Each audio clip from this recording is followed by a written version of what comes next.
that is a very, very highly rated book. And then the book just ended. I kind of want to go into this book a little bit blind. Hi everyone, it's me. Oh my god. Hi everyone, it's Bobs. I don't even know where he went, you guys. Anyways, what are we doing today? We are going to choose our next 2 reads and read them in today's video, but I'm gonna do this fun idea that I've seen some other people on YouTube do where they take their physical TBRs, sort them from like lowest to highest, and then read the lowest rated book on their TBR and then their highest rated book on their TBR. Just like to see, I guess, like if low rated books are actually bad books or if high rated books are actually good. I don't know. What am I trying to say? I'm gonna pick the lowest rated book that I have, that I own, and the highest rated book that I own, and I'm gonna read those 2 books. Simple as that.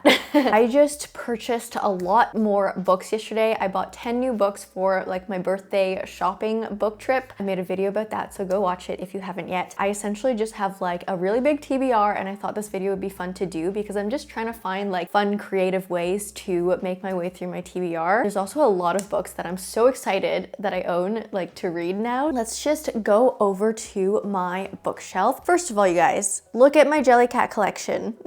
This croissant was the first Jellycat I ever got. This Jellycat, the cool egg, Puffy actually bought for me yesterday. And then today he gave me the little coffee one. It's like the cutest thing I've ever seen. And tomorrow is my actual birthday, so he's apparently gonna give me another Jellycat tomorrow, and apparently the one tomorrow is like really big, or it's like bigger than these ones. So I'm really excited. I just wanna, oh, there's Bob's. He's really hyper right now. What was I saying? I was talking about Jellycats. I don't know. I really love Jellycats. I want to own the whole like breakfast collection. Anyways, this video is not about Jellycats. I'm going to pull all of the books on my physical TBR. I'm going to sort them from high to low or low to high. We'll see what the top rated is and what the lowest rated is. We're using Goodreads, by the way, to check the ratings. I see it in your eyes. Yeah, I can read the signs.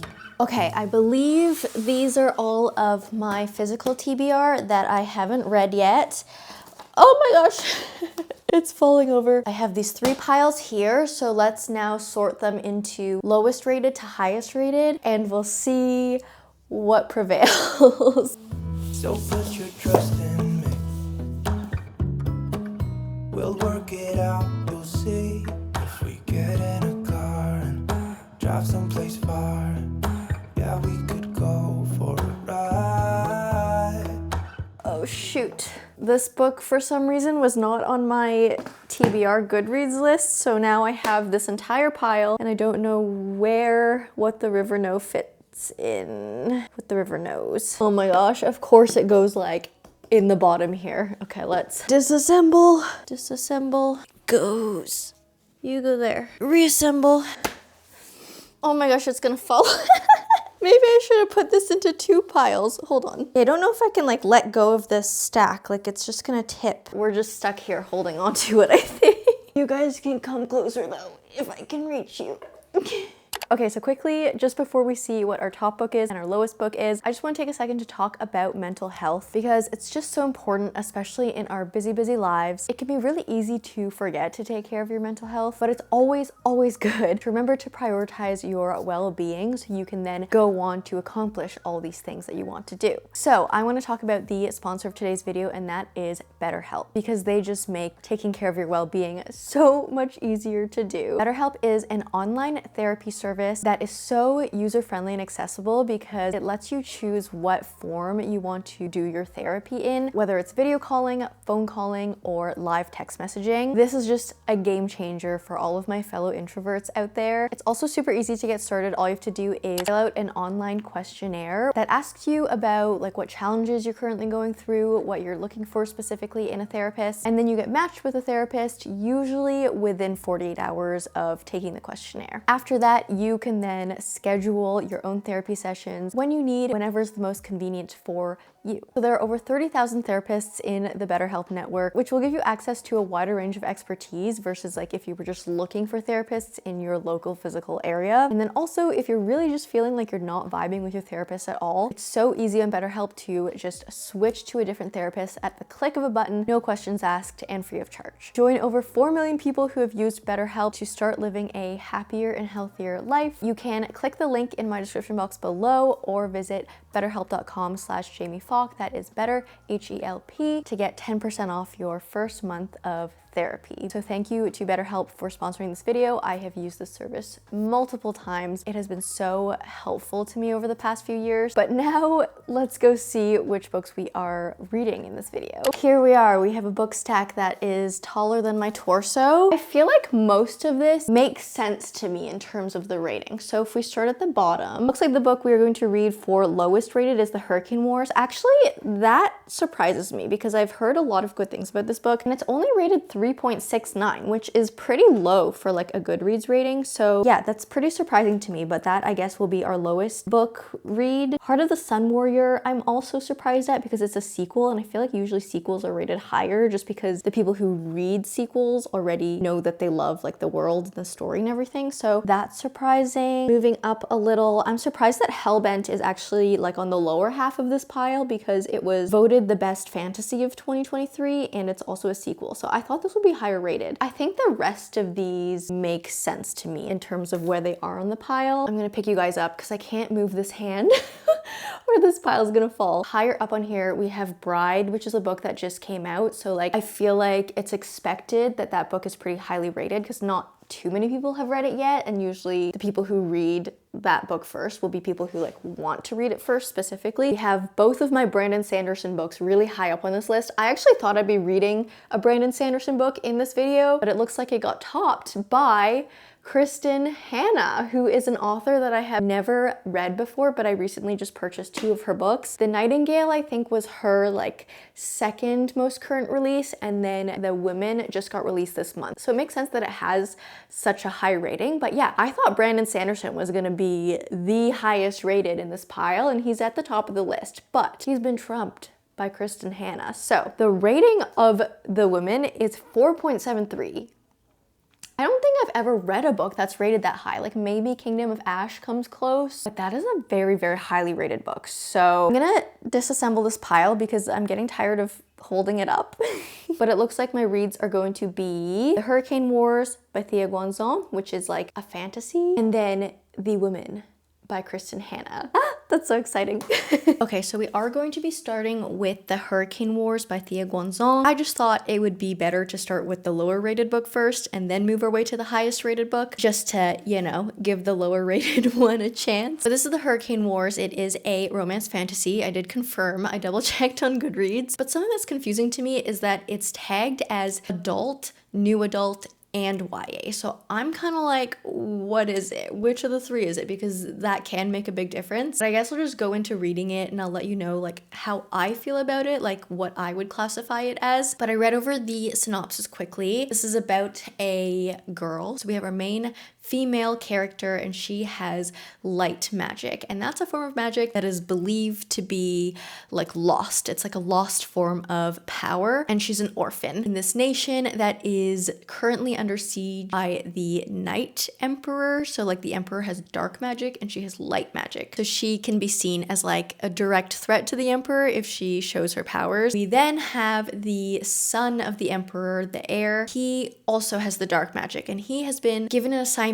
by his daddy to find any like real threats to the Emperor and then eliminate them. He finds our main girl and realizes that she could either be a huge threat to the kingdom because she has the light magic, or they could like merge their powers together and create this like superpower to help defeat, I guess, external forces that are like maybe even a bigger threat than she is. That's her story. I'm gonna start reading this today, and I don't think I've read a book that's like overall rated this low. Maybe I have. I hope it's good. I still hope it's good, even though it's like it doesn't have a good rating. It looks really pretty. The story sounds not so unique, but also could be fun. We're just gonna read it and see if it's really good or if it's really bad or if it's in between.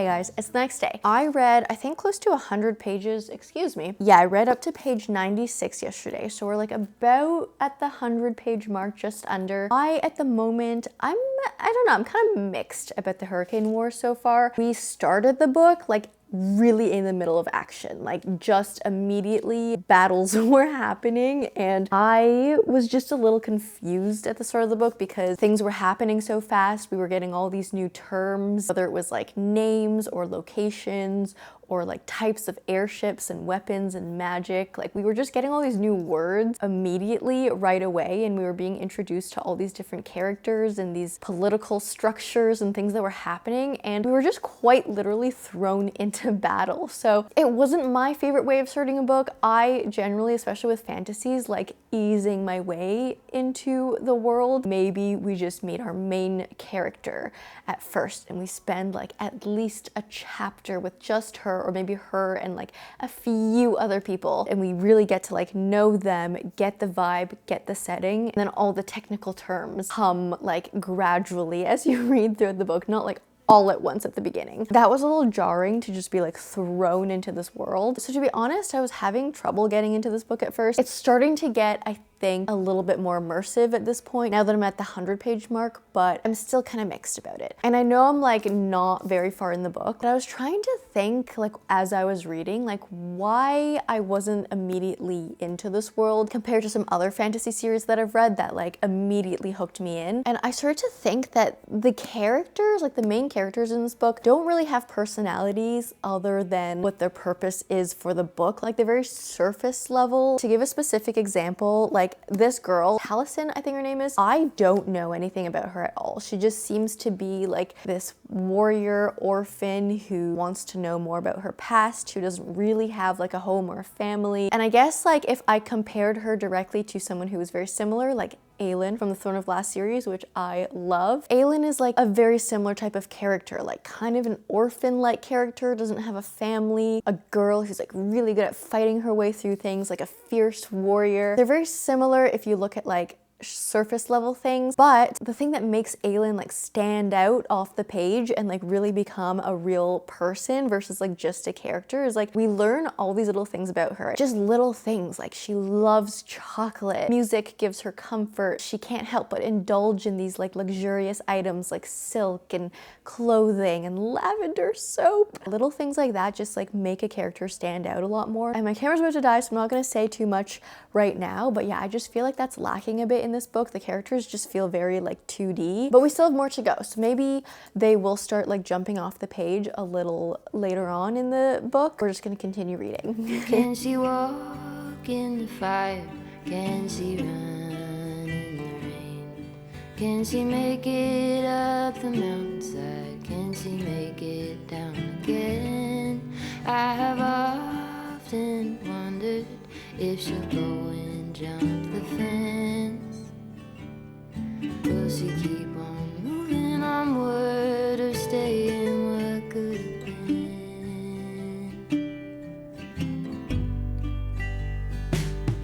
Broke my arm in December. We were running for the thrill. You turned in the canyon to the snowbank where I fell. I just finished the Hurricane Wars. I feel so mixed about this one because, okay, so when I talked to you last time about the book, I was saying that it felt really boring. It wasn't like, it didn't feel personal when we were like getting to know the characters. I don't know if you can hear my cats like meowing right now through this mic, but they're getting fed. That's why they're so loud. At that point of the book, would probably say this book was roughly a 2.5 star read. I will say it did get better. After the 50% mark, I would say like the 50 to like 75% mark of the book was actually pretty good. Like things got more exciting. We got a closer, more personal look at our characters. We were starting to get like really a true enemies to lovers, like romance build up, and I was really enjoying that. The plot just also started to get more exciting with the politics, with what was going on with the world and the events that were gonna happen. It started to get better. At one point, I was hovering around like a 3.75, maybe even a 4 star. But then the way this book ended, I am kind of mad about it because throughout this entire book, we were, I'm not gonna say like spoilers or anything, but like we were building up towards this one particular event that was like a huge event that we were preparing for, we were training for. Everything that happened in this book was to set up for this one event. And then the book just ended and this event never happened. And hi. Happy Valentine's Day. This event never happened and then the book ended and I was really mad because I was like, is this how the book ends? Like it just seems so abrupt, and like I'm assuming this event will happen in the sequel, hopefully. Hopefully it doesn't take like a whole other book in between for this event to happen. I don't know, the ending just made me so mad. Like it didn't feel like a complete story. And like I know this book is one of a series, but even if it's one of a series, I expect every book, like every novel, to have a beginning, a middle, and an end. And I feel like this book didn't have an end, and that makes me mad. So I'm gonna rate this book 3 stars because, you know, at some points it was a 2.5, at some points it was maybe a 4, like close to a 4. So I'm gonna average out and say it's a 3-star book. I don't know. I don't really know what to do with this one.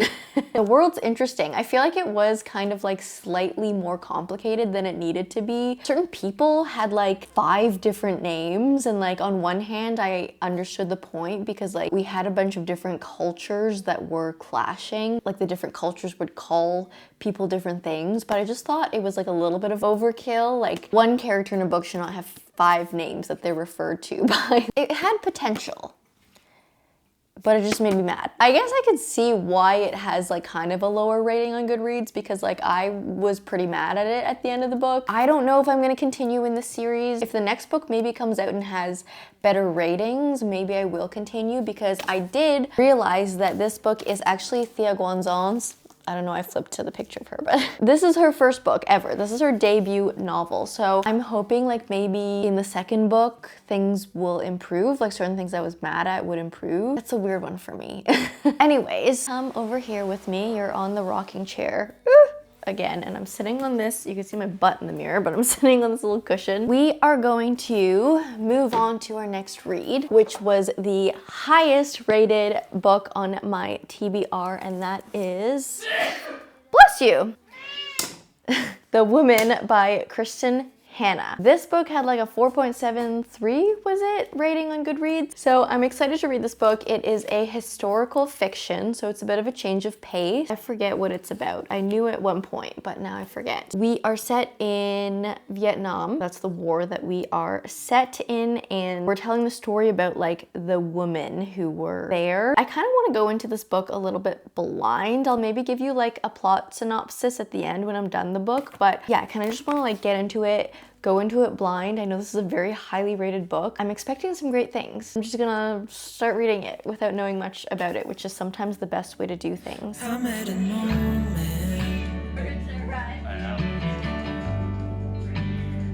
I said, tell me your story.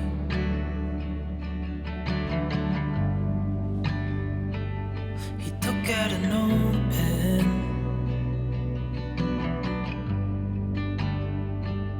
and wrote something for me.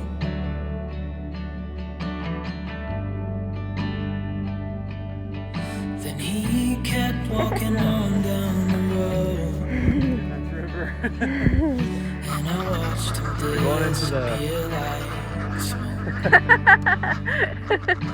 And I thought I'd just seen a ghost. Then I looked down at what he wrote. It said, son, when you grow up you'll be fine. I know you've got questions on your mind. Life is gonna happen one way or the other, whether you like it or not. Stop looking for the answers and you'll find. I'm home, you guys. So I did take a few clips over the past day, 2 days. I did go out of town. I went on a little trip. There's this farm that had like an Airbnb guest house, so we stayed there for a couple days and it was really nice. But I was able to read a little bit while we were there, and I did just finish The Woman by Kristin, and oh my gosh, you guys. First of all, this is 100% a 5-star read. And I hate to be, you know, one of those people that just goes with the masses. No, actually, I love being one of the people that goes with the masses. But this book was honestly so good. You know, sometimes when you like read a new author for the first time and you realize like, why haven't I read this author before? Like, why have I been missing out on this author's writing? I literally haven't talked to you guys at all about this book at all. So this is about the Vietnam War, which I think I did mention briefly. This specifically follows a woman who enlists as a nurse in the army, and we follow her experience throughout the war while she's there, and then also her struggles when her tour is done. She goes back to America and just struggles with like trying to get back to regular life, and highlighting a lot of the issues that were going on with America as a whole, like politically, and then just like the lack of resources that there were at the time to help the people that were coming back from the war and their trauma and everything. Yeah, this book was incredible. There were highs, there were lows, very heart-wrenching. Kristin Hannah's writing is absolutely beautiful. She's very descriptive with like the environment, with what's going on, like describing things, but not in like an annoying way, like not overly done, but like perfectly done to the point where the words fall off the pages and then you just really feel like you're there while you're reading the book. Like you don't feel like you're reading anymore, but you feel like you're watching these things unfold before you, like kind of like a movie. Definitely some like mature themes in here. Obviously, you know, it's about a war. There are some horrific things that happen, but yeah, incredible. Incredible book, so good. Yeah, I mean, those were all my thoughts really. I was just like so immersed in the book the whole time that I wasn't thinking of like reviewing the book while I was reading it. I was just like going along for the journey and the story. And I'm gonna be honest with you, like going into this book, I did not know much about the Vietnam War. Like I was never really into history, like as a student. Going into this, I did not know much about the Vietnam War and the details and stuff. Obviously I knew like what it was. I'm so shocked hearing about how America was dealing with it. Like I had no idea. And I know the story is fiction, but it's based on very true events, obviously. Yeah, I'm just appalled. Anyways, I really recommend this book. I'm really excited now to get more into Kristin Hannah. I have The Nightingale from her on my shelf that I still have to read. Yeah, this is a 5-star read for me, and it's so funny because when I chose this book to read, it had a 4.73 rating on Goodreads, and that was like when the book first came out. It's a couple days later now. The book has gotten, you know, tens of thousands more reviews on Goodreads, and it's now a 4.74. So the rating just keeps getting higher as more people are reading this book, which I think is appropriate because it's no words. It's incredible. Anyways, I am going to leave this video here. I hope you liked it. It was really fun seeing what the lowest rated and highest rated books on my TBR were, because obviously like books on my physical TBR, I'm excited to read all of them. So it's just interesting to see like out of the books that I chose sounded interesting to read, which ones the general public didn't like and which ones the general public liked more. Interesting to see that my ratings were pretty similar to the online ratings of everyone else. And so in this case, my ratings were very close to the Goodreads ratings, which happens not all the time, but I feel like happens more often than it doesn't. I guess my tastes in book are just very basic and I tend to agree with a lot of people. This was a fun experiment. Let me know if you would like to see me do it again, because I still have so many books on my TBR. If you did like this video, please leave me a like and a comment. If you don't know what to comment down below, let me know what book you're the most excited to read that's on your current TBR. If you like me, subscribe, do that bell thing, and I will see you in the next one.